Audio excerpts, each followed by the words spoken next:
Estimados estudiantes, vamos a trabajar durante esta semana con la función potencia. Vamos a conocer el comportamiento gráfico de la función potencia y cómo son los desplazamientos de esta función si es que mantienen las mismas características de las funciones que habíamos conocido anteriormente. Nos vamos con la definición primero y se llama función potencia a toda función de la forma ax elevado a n, es decir, es el x elevado a algún exponente. Hasta ahora nosotros conocemos la función cuadrática. Ya vamos a ver ahora qué pasa cuando nuestro exponente es más grande que el 2, es decir, es el 3 o es el 4 o es el 5, ¿cierto?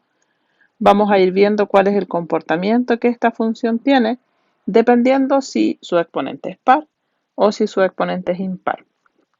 Algunas restricciones para los elementos de esta función es que el a debe ser distinto de 0, porque si nosotros multiplicamos por 0 acá, nuestra función desaparecería y pasaría a ser 0, que es una función constante, no nos sirve. El n puede ser cualquier número entero y mayor que 1. El n pertenece a los números enteros, pero debe ser mayor que 1. ¿Por qué mayor y no menor? Si fuera 1, ¿cierto? Tendríamos la función y igual a x, porque el x elevado a 1 nos quedaría x solamente. Y si fuera más chico, ¿cierto? Estaríamos ya en el caso de las raíces, ¿cierto? Si es que nos diera un exponente fraccionario. Por lo tanto, tiene la restricción de que el n es más grande que 1 y que el a es distinto de 0. Vamos a ir a ver el comportamiento gráfico de estas funciones en un graficador. Vamos a trabajar graficando con GeoGebra. Y vamos a ver una función que nosotros conocemos y es x elevado a 2. ¿Cierto? Ahí tenemos nuestra parábola, la clásica conocida. ¿Qué pasa? Vamos a ver primero dando exponentes pares. Vamos a hacer ahora el x elevado a 4. ¿Qué comportamiento va teniendo? Vamos a ver qué pasa si decimos x elevado a 6. ¿Ya? X elevado a 8. Son funciones, ¿cierto?, que tienen forma muy similar a la parábola, ya es decir, tienen forma parabólica, abren sus ramitas hacia arriba. En este caso, mientras más grande es el exponente, más cercanas son las ramitas o los bracitos de esta función al eje y. Si nosotros seguimos elevando, por ejemplo, a 20 y decimos x elevado a 20, ¿cierto? Más adentro estaría nuestra función, que es la moradita que vemos ahí. Eso es respecto a exponentes pares. ¿Qué ocurrirá con esta gráfica si nuestros exponentes pasan a ser impares? Es decir, x elevado a 3. Ya 1 no puede ser porque está dentro de las excepciones de la función para el n. X elevado a 3. Podemos decir x elevado a 5. Podemos decir x elevado a 7. Podemos decir x elevado a 9, ¿cierto? Y en este caso, cuando el exponente es impar, es una gráfica que tiene sus brazos son simétricos respecto al centro, respecto al 0, 0, ¿ya? Y a medida que el exponente se amplía, ¿cierto? A medida que el exponente se agranda, está más cercana la gráfica al eje de la y. Veamos qué ocurre con los desplazamientos de esta función. Supongamos que nosotros tenemos la función x elevado a 4 y queremos ver qué pasa si al x le quitamos un número, vamos a ponerlo en paréntesis, le quitamos un número dentro del paréntesis. ¿Qué pasó con la función? Restamos 1 y la gráfica está en el 1. Corta en el 1. ¿Qué pasará si nosotros en vez de quitar 1, quitamos 2? La gráfica se desplaza hacia adelante al 2.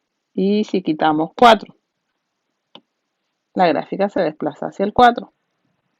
¿Y qué pasará si nosotros sumamos en vez de quitar? Si sumamos 2, Ustedes ven que la gráfica se desplazó hacia atrás. Si sumamos 4, la gráfica está desplazada hacia atrás al menos 4, ¿cierto? Y si nosotros no hacemos ni suma ni resta en el x, es decir, es nuestra función x4 ahí, y nosotros queremos sumar números fuera del paréntesis, fuera del x. Sumemos 1. ¿Qué ocurre con la gráfica? Se desplaza hacia arriba. Si sumamos 3, se desplaza hacia arriba. Y si quitamos, la gráfica baja, ¿cierto? Es decir, según lo que ustedes observan, estas gráficas mantienen las mismas variaciones o los mismos movimientos en el eje, los mismos movimientos en el eje que todo el resto de las funciones. Es decir, si quitamos o sumamos al x, la gráfica se desplaza hacia atrás o hacia adelante, en sentido contrario a lo que el signo nos indique. Y si sumamos o restamos fuera de la gráfica, el desplazamiento es vertical, es decir, es hacia arriba o es hacia abajo, en el mismo sentido que el signo nos indique. ¿Y qué pasa si hacemos dos desplazamientos simultáneos? Pongamos paréntesis. Si al x le quitamos 3 unidades y fuera de esto sumamos 3. Nuestra gráfica, ¿cierto?, está desplazada hacia adelante, hacia la derecha 3 unidades y hacia arriba 3 unidades, ¿ya? En su guía está escrito, ¿cierto?, y dibujado los desplazamientos y las formas que tiene la función, dependiendo si es par o impar, y si sumamos, ¿cierto?, o quitamos dentro del X o fuera del X. Pero visualmente, ya espero que así hayan podido observarlo mejor, y a medida que vayamos trabajando los ejercicios también lo van a ir reconociendo.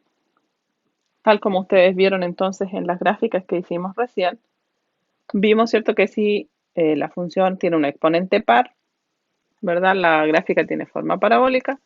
Si el exponente es impar, la gráfica tiene la forma simétrica respecto al origen, ¿cierto?, donde abre una ramita hacia un lado y la otra ramita hacia la simétrica con respecto al 0, 0.